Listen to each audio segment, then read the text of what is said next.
and welcome to this episode of ArtsAbly in Conversation. My name is Diane Collin. I am a white woman with short brown hair, blue eyes, and glasses, and today I wear a striped black and white top. Behind me is a dance studio with gray walls, tall mirrors, and spotlights. This series presents artists, academics, and project leaders who dedicate their time and energy to a better accessibility for people with disabilities in the arts. You can find more of these conversations on our website, artsably.com, which is spelled ArtsAbly.com.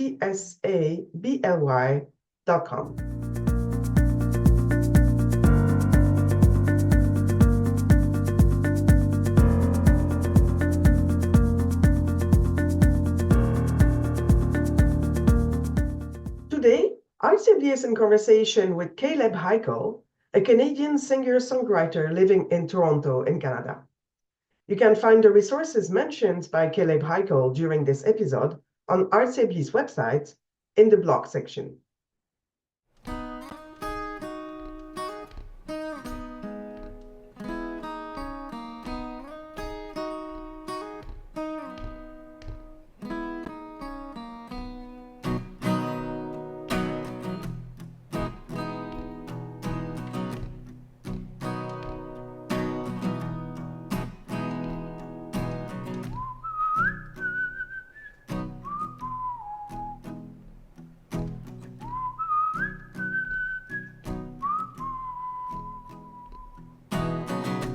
My mind is like a radio.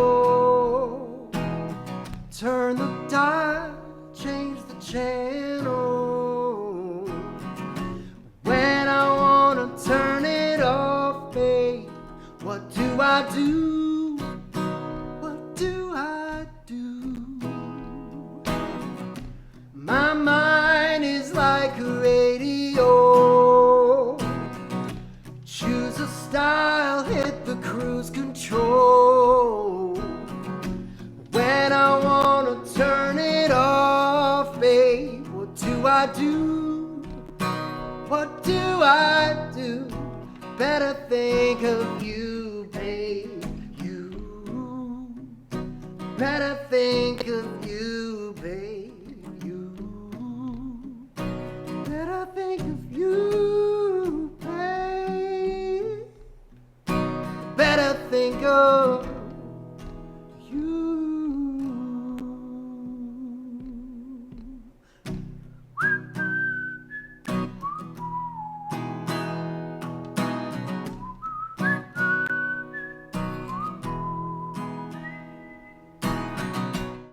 Welcome to this new episode of ArtsAbly in Conversation. Today, I am with Kaleb Hikele, who is a Canadian singer and songwriter living in Toronto, in Canada. Welcome, Kaleb. Hello, thank you so much for having me, Diane. Thank you. Okay, so you have an impressive career of guitar player and also piano player, which I discovered in one of your videos of the tours you've made. Yes. And I would like to first of all start with the beginning. Can you tell us who you are and where this music started, this music career of yours started, and also if you could provide a visual description. Yes, of course. My name is Kaleb Hikele, and I am sitting in my basement. I am quite a short, bearded white man with a nice black hat. I have a large hat collection. With the nice country-esque shirt, sitting in my recording studio. So I have my speakers and all my piano is sitting beside me. All of my cables and speakers and microphones and preamps and everything are kind of just enveloping me here in what is actually my home basement recording studio. And I'm in Riverdale, Toronto, on the East End. And I was born and raised in St. Thomas, Ontario, which is outside of London. It's a small town, but it's not a village. It's when I was there, it was about 30,000 people maybe, and now it's 40 or more, I think. And I lived there from when I was born until I was 18 years old, and I moved to Toronto. Uh, in that time, when I was about 5 or 6, I was put into classical piano lessons. So the piano is actually my first instrument, and I played classical piano for about almost 10 years before I even picked up a guitar ever. Um, and I really just spent a lot of time learning how to play and how to perform classical piano. I dabbled a little bit in composition. By the time I was even like 7 or 8 years old, I think I kind of tried to write down my very first thing that, you would consider an original piece. But mostly performed piano recitals, and I sang in a show choir called Kaleb. It was run by a woman that I have to name, named Sarah Asselstein, who changed my life and so many others in St. Thomas. She ran a show choir that was, I don't even know how many people, 30 to 40 people maybe, on stage all at once, singing Broadway tunes and classical pieces and putting on concerts all throughout the year, Christmas concerts and variety shows.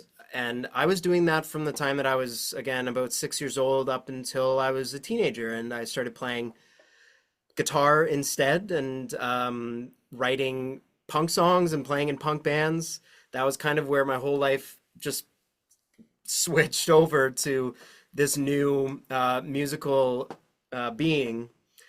But really, that's where I come from, and it's influenced a lot of my music later in my life. I let go of the classical thing for a little while, especially when I was in punk bands and everything, because it just, when you're 13, 14 years old, like it felt really cool to be in a punk band, and I was bullied when I was a kid for playing classical piano and for singing in a show choir. I was bullied quite a bit, and I didn't have a lot of friends, and I'm glad I stuck with it because by the time that I picked up a guitar and had more confidence and started playing cool shows and I was a little more popular in my small town and everything, it gave me the confidence to go out into the world and to move into the biggest city in all of Canada and become a songwriter, and to start playing piano again. By the time I was in my early 20s, I really came back to the piano and started to play it again and write again and turn that into a full album full of piano songs. And now I'm very proud to sit at the piano and play and perform. And so I'm glad that you found that because the thing is, like, I most of my music nowadays is performed on the guitar because it's a lot more portable than a grand piano. Mhm. So the piano, a lot of people, like, I have to explain to them, oh, I do play the piano too, and it's my first instrument, and I'm much better as a pianist than I am as a guitarist. But I love all sides of it, and I still love classical music. I listen to it on a regular basis. I still love punk music. I listen to it on a almost daily basis. And all of those influences are just a big part of who I am. So is the small town that I came from, and so is the big city that I live in now. Um, I shouldn't go without saying that I actually am even wearing a Beethoven t-shirt. I didn't realize that until I just kind of saw the top of his hair. Yeah, that really is, the best summary that I can give you of kind of just where I've come from and that it's still all such a big part of me and my life. When you moved to Toronto, did you move to study music and did you go to music school or what did you Yeah. do? Yeah, I did. And like I asked you before, if you were up at York University, so I went to Seneca at York. I went to the Seneca College campus on York. Um, that was when I was 18 years old, so I moved to the city with a fake ID, and I was living all on my own at 18 years old, going to Seneca College for the independent music production program, and I was class number 9, so the course had just started, run by a brilliant music industry mogul named John Switzer. And I met some of my best friends that I'm still best friends with now, and people who really changed my life in that first year of music college. It was only 1 year of a program. So when I graduated from Seneca, I then moved downtown to the place that actually I'm living in now with this home studio I built in 2009. and I moved here and went to one more year of music college at Harris Institute. It's a private music college downtown that a lot of the Canadian music industry folks have graduated from. And by the time I was 20 years old, I was working at a major record label full time and was out of school, and I haven't been back to school since. I've just been living the school and education of being a songwriter in Canada, and everything that comes along with that. So as a both a guitar player and a piano player, you compose on both. Yeah. You have, I think you have two different aspects in your music, right? Your solo career and another career that you have also. And can you talk Yeah. a bit about both aspects of this career? Yeah, of course. So the separation of the two sides of me, and my solo music career and my rock and roll band that I'm in, and the two different names that I'm presenting is all quite recent. So when I was in high school, I was recording and releasing my first solo albums under my name, Kaleb Hikele, and that was in 2007 and 2008. And then I moved to Toronto, and almost immediately within that first couple weeks, I had the idea of not using my real name, and coming up with a stage name, a pseudonym, mostly because it's hard to pronounce and to write and to remember my name. And most people ask, how do you pronounce it, and all these things. And that to me was enough to consider, oh, maybe I should come up with something else. And I came up with the Sun Harmonic and played my first show as the Sun Harmonic as a solo artist in January of 2009. And then in June of 2009, I released my first Sun Harmonic solo album and ended up releasing solo albums as the Sun Harmonic all the way up until the pandemic, until 2021. I released Coast to Coast, which was my last solo album as the Sun Harmonic. And all along, I started kind of putting together a band behind the Sun Harmonic, which are my two bandmates now. They're best friends of mine, Dave Skirtich on drums, and Ian McLennan, who's actually from St. Thomas as well. We both sang in the show choir that I talked about. Um, they became my bandmates for the Sun Harmonic in and around like 2018, 2019. We were going out and playing shows and being a rock band, but I was also being a solo folk artist. And it got very confusing. And then the pandemic hit, and I had a lot of time to figure out what am I doing really with my music. And there was even a point after I released Coast to Coast, there was a point in the end of 2021 where I recorded a solo album and a band album within 1 month of each other, and one of them was rock and roll and the other was folk, and it was just so obvious that I was kind of doing both of those things at the same time under the same name, and I wanted them to be different. I wanted to present them differently, and they sounded different. And so in 2024, the beginning of 2024, I really took a dive into what has become, I think, one of the best decisions I ever made, which was to go back out as Kaleb Hikele. And I have this album here ready to show off, which is my album that I released in 2024 as Kaleb Hikele. And that was the first time I released a record under my real name since 2008. So I had been the Sun Harmonic for like 15 years and felt like it was time to turn it into something new. And I gave the stage name to my rock band and turned it into a rock band from here on out for this foreseeable future. And then started going on tour as Kaleb Hikele and as a solo artist. And it really is like the separation of like classical folk side of solo Kaleb and the rock and roll. Like we're writing almost punk songs now for a new album as the Sun Harmonic, and letting it go and turning it into something new for the first time in a while. And I'm excited about it. There's a lot more to come, and I just feel good about the decision. It was scary at first because I had to change all of my social media names and tags and handles and everything, and my biographies and everything. Like I spent almost 2 months just working the transition to the whole new thing, which was scary because I was so many years into my music career, but it felt like I was starting from scratch. But I knew that I shouldn't be worried. I shouldn't be scared. of it. I should embrace something that's scary to me. So yeah, Why, that's where I'm at now. why the sun harmonic? Why this name? Why the name? Yeah.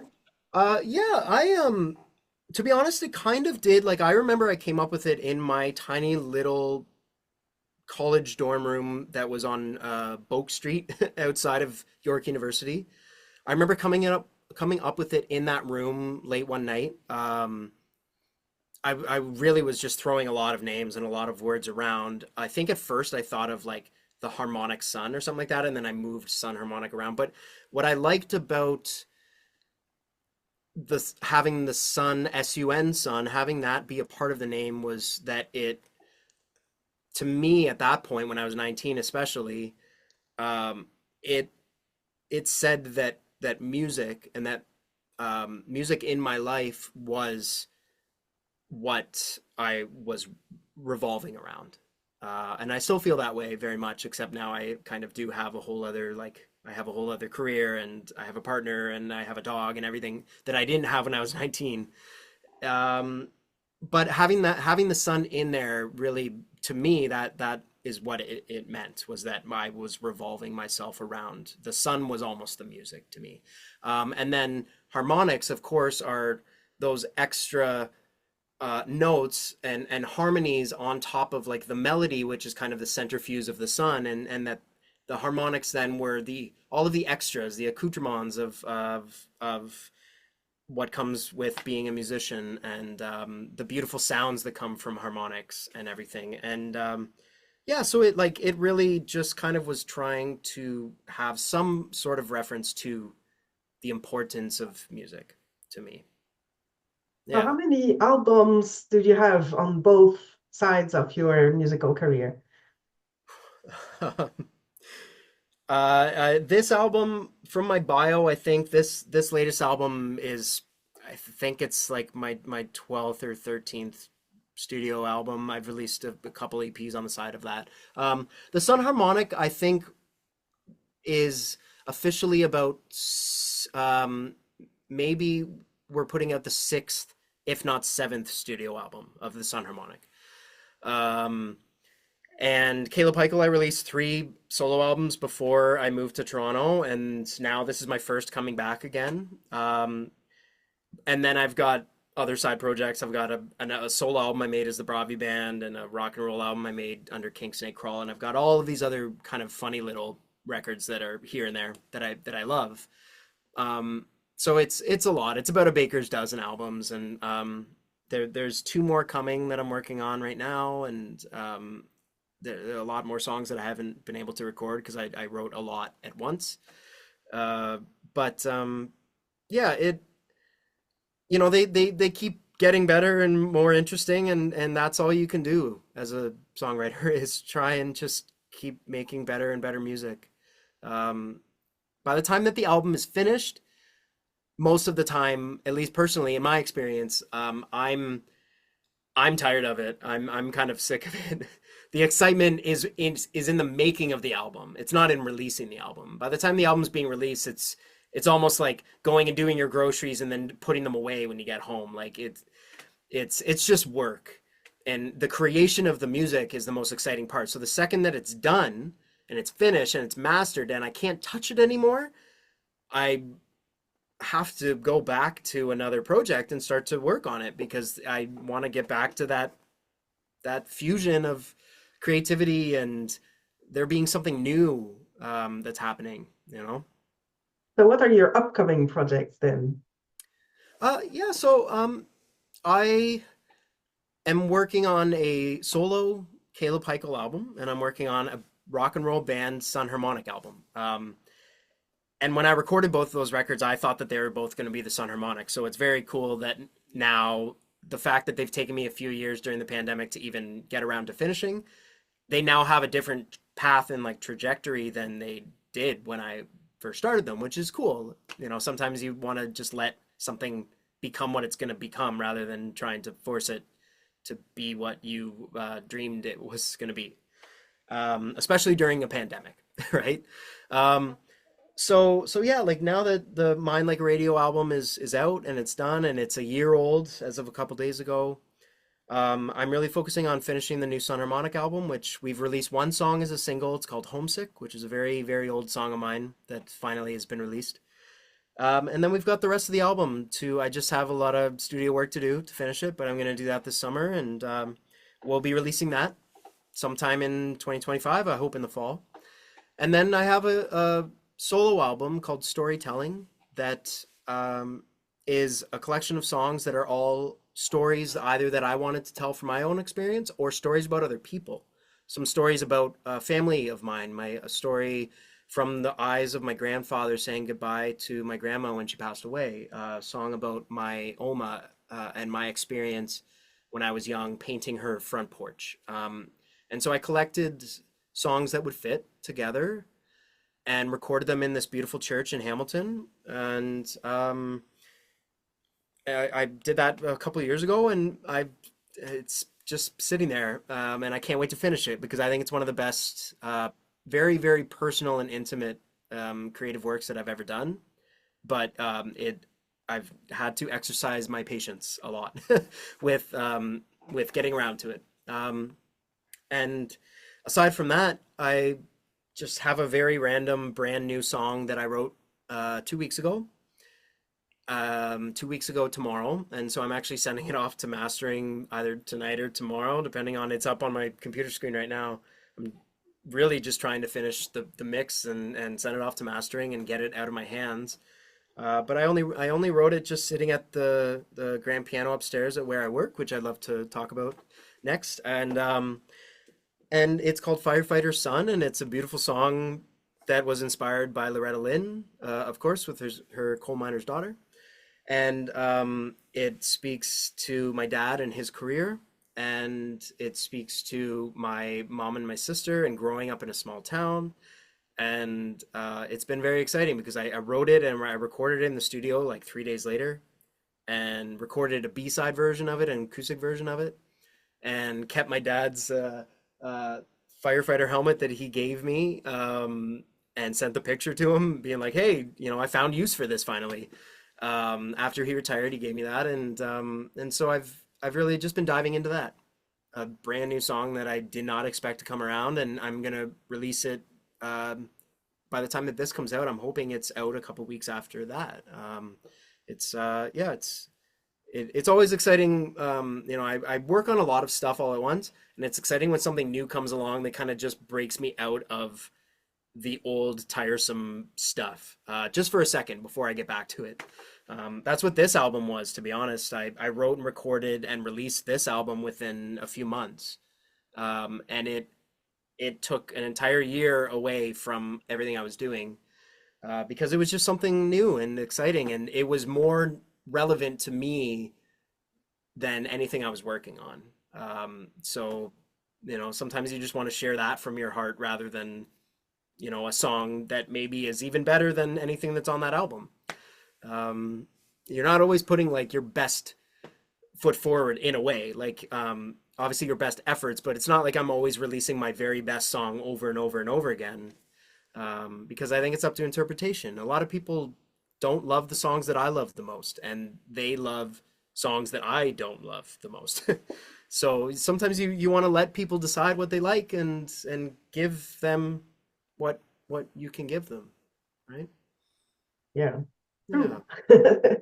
yeah. So you mentioned another place where you're working, and so what is this place exactly? Yeah, so I work just in my neighborhood here. I've been living in Riverdale now since 2009, and I have seen the um the Don jail be demolished, and I've seen the new Bridgepoint Active Healthcare, what was previously known as Bridgepoint Active Healthcare, be built in 2013. And I lived by this healthcare rehabilitation clinic for so many years while I juggled so many different jobs. And during the pandemic, I lost the job that I had at the moment and ended up becoming a grocery delivery driver as a basically like a first kind of frontline worker. Um, during the height of the pandemic when you weren't allowed to even take transit unless you were going to work, and I had to carry a card on my phone to show the police that I was traveling to my frontline worker job. Like that's when I was doing that work as a grocery delivery driver for about 2 years, and then I just about 2022 I had such an urge and such a a growing heart to do something and to find something that I really believed in and I really cared for. And I couldn't believe that I didn't think of this earlier, but I walked my dog by the hospital that is so close to me here in Riverdale, about a 10-minute walk. And I walked my dog by there for like 2 years before I had the idea in my head, I wonder if I could work there. And so I just started looking. I did not go to school for nursing. I don't have the prerequisites that are required for a lot of the jobs in the hospital, but I found a job in the kitchen working in food service, and I got in and started working in there and working very long days, 13.5 hour double shift days in the kitchen, serving breakfast, lunch, and dinner. Um, and I did that for about a year and a half, and had my eyes set on moving upstairs somehow. I had no idea how, whether it would be housekeeping or what it would be. Um, but I kept looking at every job post that came up, just trying to find something that I could do. Just by being a kind-hearted person who wanted to work in healthcare, but really had no experience or no training whatsoever. And then a job came up, and I put my name in to work as a therapy porter. And I had never even heard of the job before, or I kind of knew what a porter was, but I didn't know what a therapy porter was. And I got the job and took it at the beginning of 2024, and it's truly been the best job. But to me, it's more than a job because I've had so many jobs. When I got the job at the hospital, I counted that I had like 23 jobs in my life. At that point, I had never like settled into anything because I always had music and I was always juggling everything beside the music. So my job as a therapy porter really is like the best. It's the best work that I've had to do and to clock in and clock out, but feel like I'm really doing something that I've like just been ready for and been ready to do, to take care of people and to care for people who really need it. And so I porter patients at it's now called Hennick Bridgepoint Hospital, and it's the big glass building hanging over the DVP if you're driving up and down the highway there. And it has the most amazing views of the city because the whole building is all glass on the outside, so it's just like floor to ceiling windows everywhere that you go. And I porter patients to and from dialysis appointments, and I take patients in and out of therapy and recreation therapy sessions. So anything from bingo, I was just playing a game of bingo with patients about an hour ago, to music therapy, which of course really just like lights my heart on fire to see it being used in that sense, in a clinical setting, to see music being used as truly as medicine. Um, and yeah, and art programs, visual art, activities like adapted sports. So patients that stay in their wheelchairs and are playing versions of bocce ball or basketball or and any sport that you usually would think, oh, you're going to have to stand up and use your legs to do that. And the incredible therapeutic recreation team at Bridgepoint really just like will not give up in finding ways to let people with all levels of disability to let them participate in these sports and activities, and they adapt the sports to being able to just literally play a game of like they did an Olympics last year where you went around and did different sports and everyone got points and everything and it's just it's incredible to see what they can do. Um, but the most important part of it to me is the music therapy, like seeing what they do with patients, um, who are some of them are nonverbal, most of them are in some they either are using their walker or I bring them in their wheelchair and porter them to the program, and they either participate and play tambourine, or play drums or play the piano or they sing, or they um, if they're say some of them are paralyzed and they're not able to move. I know that they, even though I speak to them, and they're nonverbal and they're not able to speak to back to me.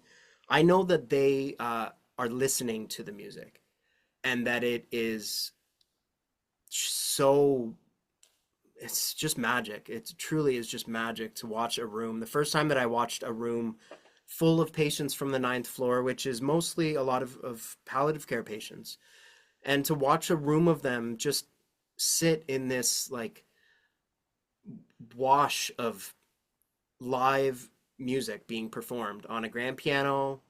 I'll speak about those people soon, but it it really is just it's given me a new perspective on what music is and what it can do, and how important it is to people, whether or not they are young and healthy and vibrant and they're going down to punk shows downtown Toronto, or they are towards the end of their life, or they're recovering from a stroke, or they are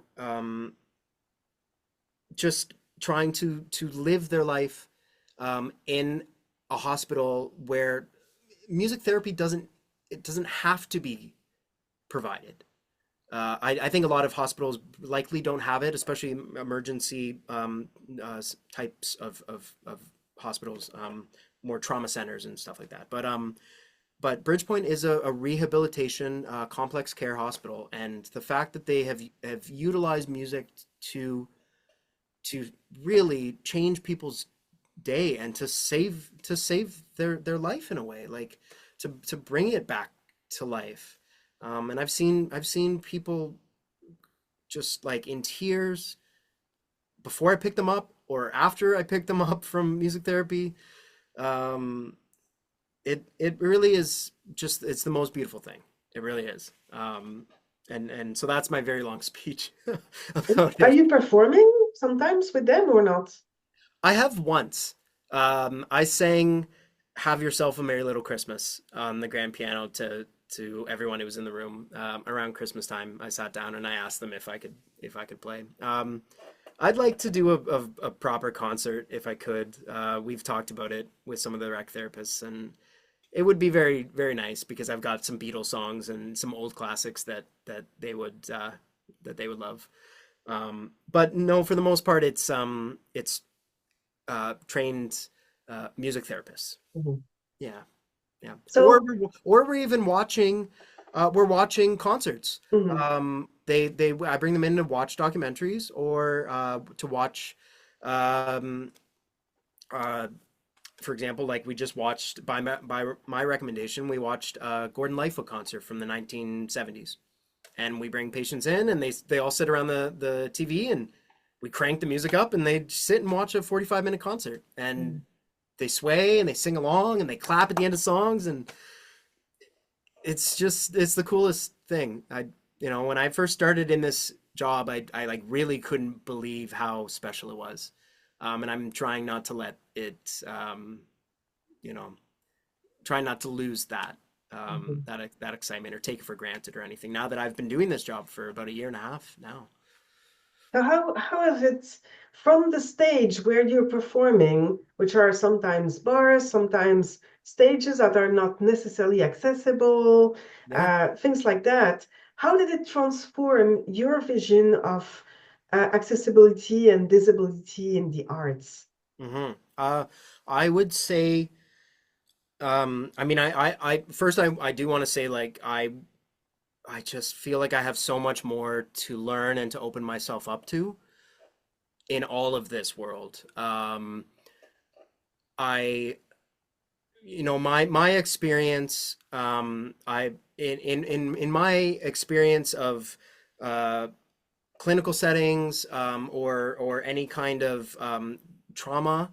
When I was 25, I had tendonitis, that struck both of my wrists and took me away from being able to perform for about 3 years. So that was a repetitive strain injury that took me off guard and took me by surprise when I was very young. Um, and I still struggle with that, on a daily basis now, but I've have got onto the other side of it and I've recovered and I'm able to play a 3 hour concert, which at the height of my injury, I was only able to play. There was a show where I played 3 songs in a row, and that was it. I had to go home and ice my wrist.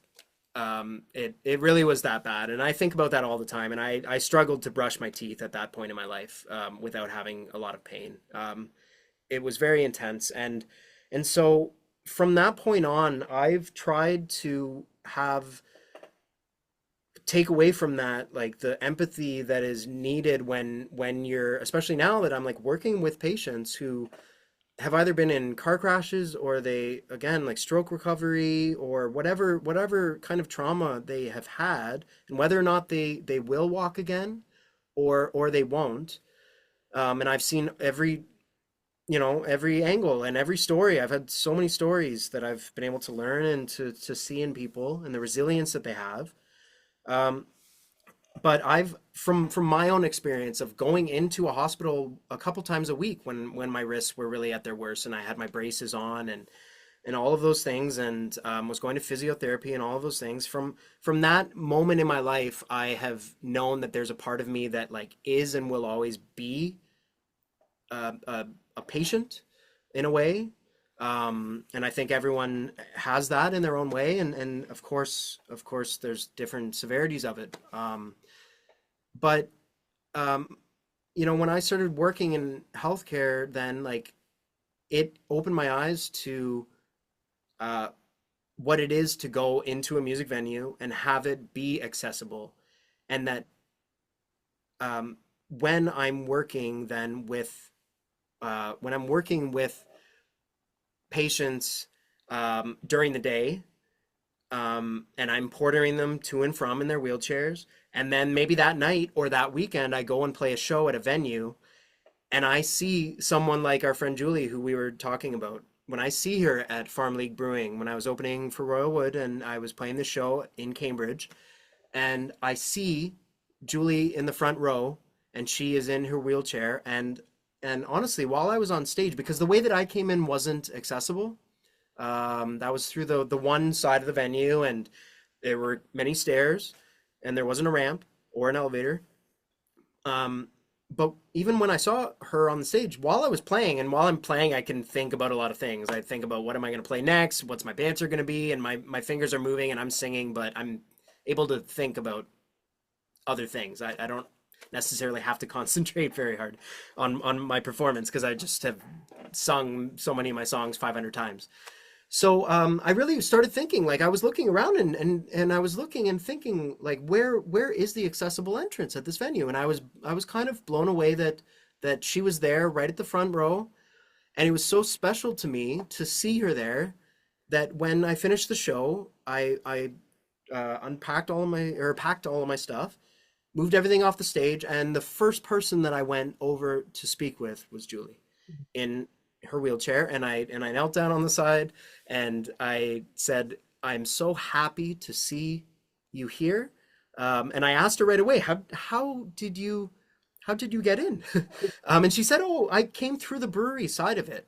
There's an entrance where you can come in and you go through all of the brewery, all the brewers setup, that remains accessible, and then you come in down through this other side." And I just hadn't seen that, and so, she explained that to me, and I just said, "I am so happy, that is an option, and I'm so happy to have you here in the front row, and I know how much this means, to be able to enjoy live music in this way, and that a lot of venues aren't accessible. And a lot of the time, because I'm so busy loading my stuff in or playing the show, a lot of the time it's not like you notice that right away, that the venue is or isn't accessible.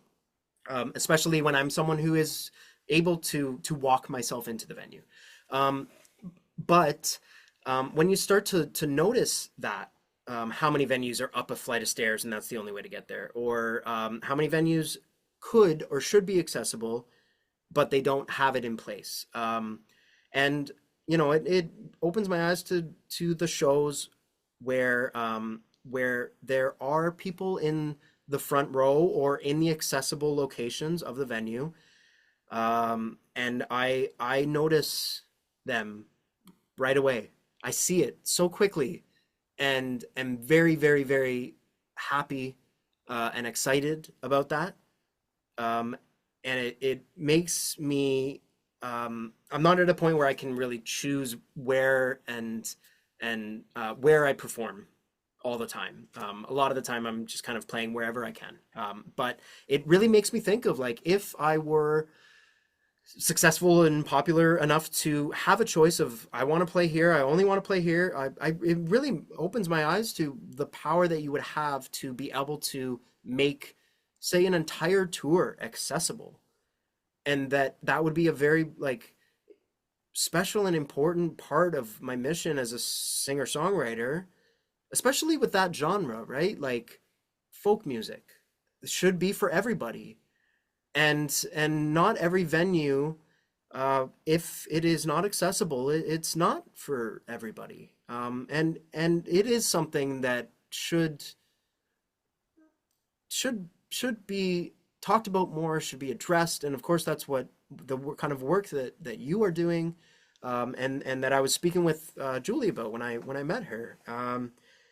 And she was so proud to tell me that, ever since um, she started on this mission of really, like, going out into the world and showing people what is accessible and what isn't. And um, since that mission and started for her, that, like, just being able to have people see that, right? And that's what I was so excited about, was that I felt that I saw her there. And before talking to the 75 other people who were in the room, it was so important to me to go over and to tell her who I am, and where I work, and that I work with patients with accessibility and disabilities that have opened my eyes to this world, and how much it means, like, that music is medicine and it is therapy, and that a folk concert and a punk show is music therapy.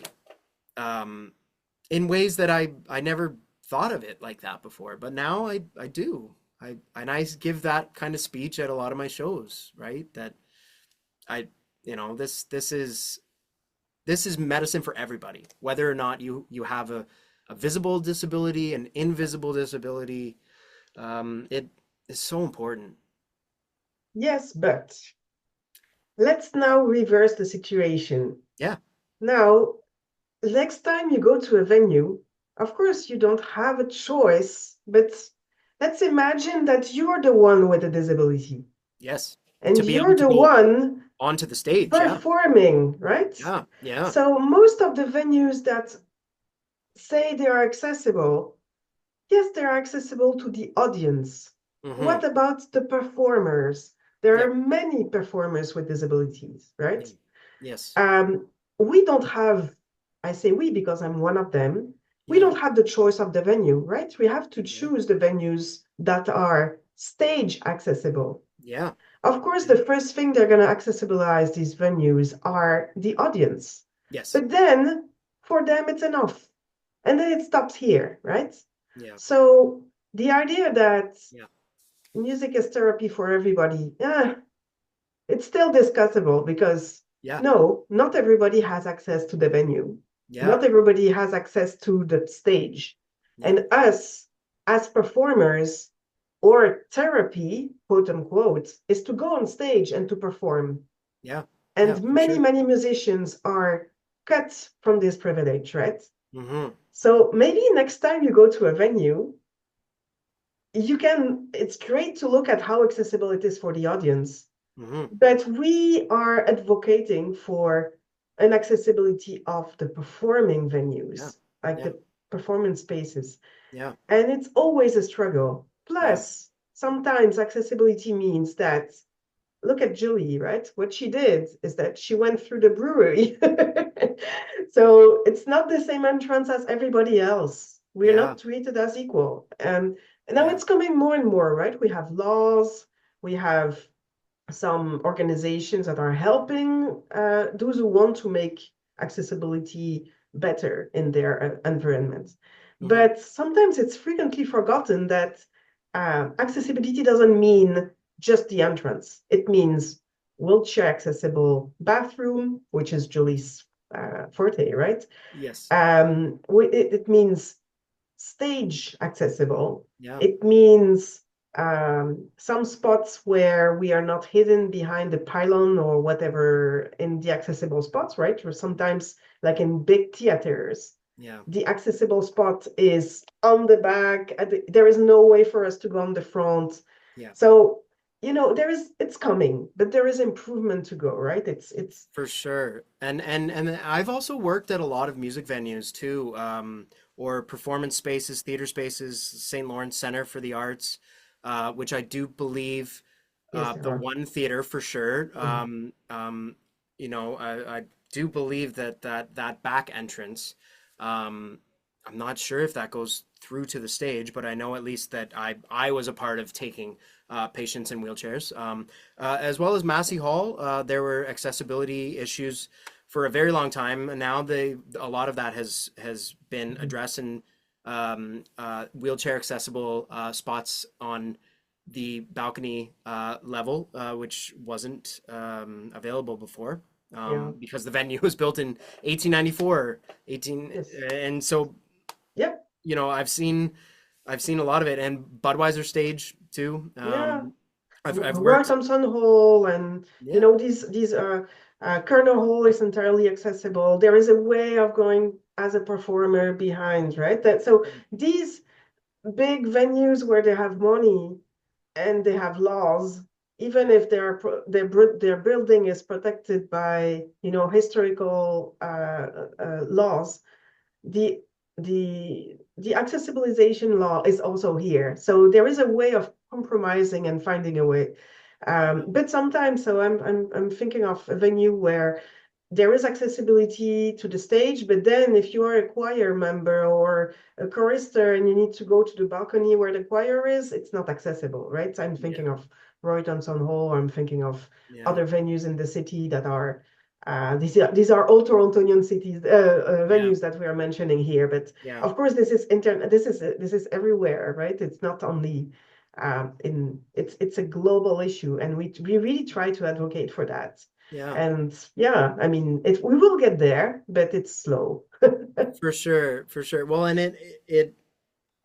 it's such important work that you are doing, and I do think that it is so strong to be coming from someone like you who is saying, "I am in a wheelchair and I am a performer." Like see me as both of those things. Don't just see me as one or the other. Um, but I think it should also be coming from, and this is why I'm saying I feel like I have so much more to learn and to see, and to go out into the world and see these venues that I'm performing at, and to look at the accessibility, and to to pay attention to that when I'm booking tours, and that it would be very powerful to have artists who either do need accessibility or don't need it themselves but want to advocate for it and want it to be seen in the venue and to be there in the venue that they're playing at. I think it really, yeah, like the power and the pressure should be coming from all sides. Um, and like I said, like it just really goes to show that like it's just so it is important to have it be for everyone. It really is.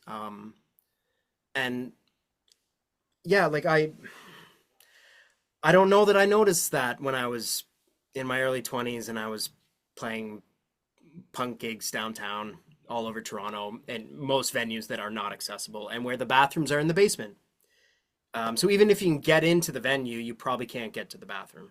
Stuff like that. And I don't know. I'm just very happy and proud to have found my way into not only into healthcare but into opening my eyes and my heart to this world. And seeing there's multiple venues where I've been able to notice, especially outdoor shows. I should mention that I have a new friend named Gord in London, Ontario, who came out to one of my shows at the Western Fair. So it was an outdoor show, an outdoor fair, where the whole fair was accessible, except for I'm sure almost all of the rides. I'm sure probably would not be, but that the grounds to the fair were accessible, and especially the live music was accessible. And Gord came to, I played 4 shows of the Western Fair, and he came to like one of the first ones and ended up coming back with his caregiver. And he was nonverbal. And I was so happy to get off the stage and run over and to speak with him. I gave him a sticker that he put on his wheelchair, on his like communication board on the front of his wheelchair. And and I was able to see him a couple times over after that. And I took a couple pictures with him that the caregiver was wanting to take and to take back to the home that he was at. And it was so special to me to just really like feel like my eyes were open to it. And and you know, yeah, it's I'm very happy and proud to have this be like just a new angle of what I'm doing and why I'm doing it. You know? Thanks for this perspective. It's really important, right? It's Yeah, great. and I mean, it, like I said, it really is still in its early stages. I feel like there's so much that I can learn, and that there is some perspective that I can give, but there's just, I know that there's so much more to know about it, um, and to share with others. Um, so it's, yeah, it's it's just it's a part of me now. And I Mhm. don't think it ever won't be. Okay. I kind of do feel like forever changed in a way by it, you know. Well, I have a last question for you to wrap Yes. up this interview. And it's about people who might have counted in your career, who might have changed your perspective, like we were talking, or who might have showed you a path that you were not expecting. If you had people to think of, who would it be and why? Yeah, so I read that question and right away I knew my answer would be you asked for one person and I'm gonna make it two because they're Yes. kind of a team. Okay. Obviously there's so many other people in my music career and in my life that I could speak about, but particularly to the point and the intersection of art and disability, my experience at Bridgepoint, and especially in music therapy, has absolutely been enriched and changed by watching these two incredibly talented and powerful and um, innovative women who I'll only name them by their first name just because the hospital, of course, is there's a lot of privacy and confidentiality and patients' names and everything. But there's two music therapists, one named Melanie and one named Jackie, and they work together as a team and they work on well, they work on all floors, but my introduction to them was walking a patient, portering a patient in their wheelchair into the 10th floor auditorium of Bridgepoint and hearing a grand piano, but I hadn't seen it yet, and hearing a fiddle. And so Jackie plays the fiddle and she plays the piano, Melanie plays the piano and she sings, and they both just have beautiful voices and they harmonize and they sing to the patients, they sing with the patients, and the way that they interact with the patients is like one of the most beautiful things I've ever seen. And and my job is really just to bring the patient in, and interact with them like while we're in the elevator. Whether or not we can have a conversation back and forth, or if they're nonverbal, I am telling them, oh, we're going to music therapy, and that's where the grand piano is, and we're going to be singing these songs today. And but then, when I bring them in and then drop them off in this music therapy session, immediately the second that I walk a patient in, they'll start to play a song for that patient, knowing their background, knowing like what where they've come from in the world, where they're from, sometimes their religion, um, sometimes just their name is in a song, so they'll start singing a song to that patient with the name in the song. And the way that I've seen it like just light up a patient who is in so much pain, and the second that I bring them into that room and drop them off, and I see just this, like, it is magic. And I just have to give all the credit to them. Like, truly, it's been a very, very eye-opening experience to seeing, like, just not only what music can do as medicine, but who you can be as a musician. Like, they're both just incredible musicians, and I'm a musician too. That just kind of, I could sit at the piano and play for them, but like I I let them do their thing, and I sit back and I watch in like amazement and awe of how incredible they are at reaching people and tapping into people, regardless of what kind of disability they have or what kind of um, uh, experience they are having in their life, whether or not they're recovering from a traumatic event, or they're in palliative care and then they're in their final stages of their life. It's just it's incredible. And they were the first people that I thought of, and I haven't changed my answer.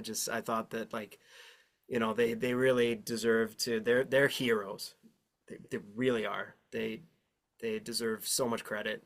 But surely don't, they they they have their own little magical thing that's happening, and I'm so lucky to be able to see it, because it's, there's no cameras on, there's no pictures, it just is what it is, and it happens, and it is so special and so important for these patients. So Thank you so much for you're your welcome. stories and everything. And good luck with everything in your career. And maybe you will be able to work with them at a certain point, right? Because I that's would like to. It's, yeah. yeah, yeah, I would like to. That, and I should say actually that that grand piano that they played in music therapy, that's where I ran off on a 15-minute break during my shift. I had just ported patients away from a Loretta Lynn concert, and this was just 2 weeks ago. And I ported patients away from a Loretta Lynn concert, and had this coal miner's daughter idea, and I thought, oh, I should write a song called Firefighter's Son. And I ran upstairs, and the music therapy room was empty, and there's a grand piano and there's a guitar. And I went upstairs with that little tiny idea, and I was on the palliative care floor, so I was playing very, very, very quiet, as quiet as I could. And I wrote the Firefighter Son song in about 15 minutes. I sat down and I wrote the lyrics. I figured out the chords. I came up with a few other little ideas that eventually turned into the bridge, and that, you know that little place where magic is happening every single day for patients, I was able to tap into that somehow. And I'm just so grateful for it. And I can't wait to release that song and to be able to tell that story of where the song was born out of. And yeah, it's just like I'm inspired by it. And I just think it's such reciprocal, inspiration and magic happening in within that building, and especially within music therapy. So Well, thank you so much. And yeah, all thank the you. best for everything. I know you might I might see you in one of your tours or something that you're That doing. that would be wonderful. That would be very, very nice. Yeah, thank you. And thank you for the work that you do. I mean, even being able to speak about this for me is a first in this kind of setting. I talk about a lot of this at my shows and to audience members, especially if they're in a wheelchair or they are coming in with a walker or a cane, and I'm seeing all of these different stories and all these different lives that are being lived. Um, but it's yeah, it I I would absolutely love to see you at one of the shows, and I think that the work that you're doing is very, very important, and I wish you the best of luck with it too.